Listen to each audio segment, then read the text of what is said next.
Taking risks is the fire behind the human spirit. This ravenous desire to adventure, explore and conquer has taken us, mere human beings, to the planet's tallest peaks and beyond into space. It drove us to populate and dominate the world, and to this day it bursts through the boundaries of science and tests the limits of human potential. Without it, frankly, we're just lumps of dull meat.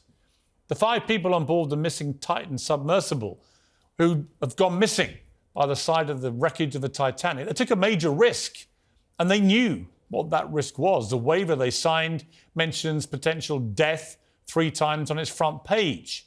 They were under no illusion about what may happen down in the murky depths of that ocean.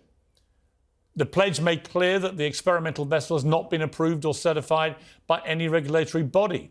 Any failure could cause severe injury or death. So they knew that, but they wanted to do it anyway. They were prepared to plunge almost 4,000 metres into the dark and icy depths in a tin can the size of a car for a glimpse of one of the great historic legends, the Titanic. I wouldn't do it. I hate heights and I hate depths. But my God, I admire those who do this kind of thing. Last night I interviewed Janique Mickelson, a close friend of billionaire explorer Hamish Harding, who's strapped on board. Hamish is larger than life. He loves exploration. He's been to space. He's been to the deepest point of the planet. He's been to the South Pole. And he's also mentored me a lot in my career as an explorer. And this is why I'm living close to the North Pole, to train to be a polar explorer and survive in the polar climate. It's hard not to admire someone who succeeded in life, made all his money, but chooses to spend his time at the frontiers of human existence. And of course, spend his money in the process. But not everyone agrees. We live in spiteful times, fueled by vicious social media. Some people seem to think that because the people on the sub are wealthy, then they're fair game just for mindless abuse, even though they may already be dead. Hamish Harding tweeted one of these people. One of the bleep billionaires on that stupid submarine is rich from running a private jet company, said this pathetic individual. He's literally cooking the planet alive, or meant to feel bad. His stupid head has been squashed by the righteous pressure of the ocean.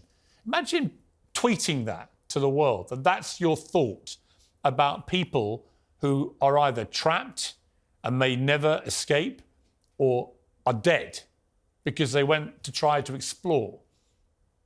I can't imagine being that disgusting. We used to glorify explorers. We used to revel in their adventure and celebrate them. And certainly we would mourn them if they failed in their risky challenges. But now people like to despise them and laugh at them when they're in their utmost peril. And there were loads of comments like this on Twitter in the last couple of days. Maybe we can get rid of the world's billionaires by encouraging them to take pleasure trips on mini submarines to view the wreck of the last mini submarine crammed with billionaires, said this charming lady. Keep it going, she said, like the old lady who swallowed a fly until they're all gone. And a friend of this show, Ash Sarkar, an otherwise intelligent political commentator, said this: if the super rich can spend £250,000 on vanity jaunts 2.4 miles beneath the ocean, then they're not being taxed enough. Again, what would prompt you to say that when we don't know what's happened to these people, when they might be dead or dying or desperate, terrified, in total darkness, freezing cold, the bottom of the ocean? Why would your mind turn to being envious of money they've made, or thinking this is about taxation? It's nothing to do with tax and nothing to do with your pathetic jealousies.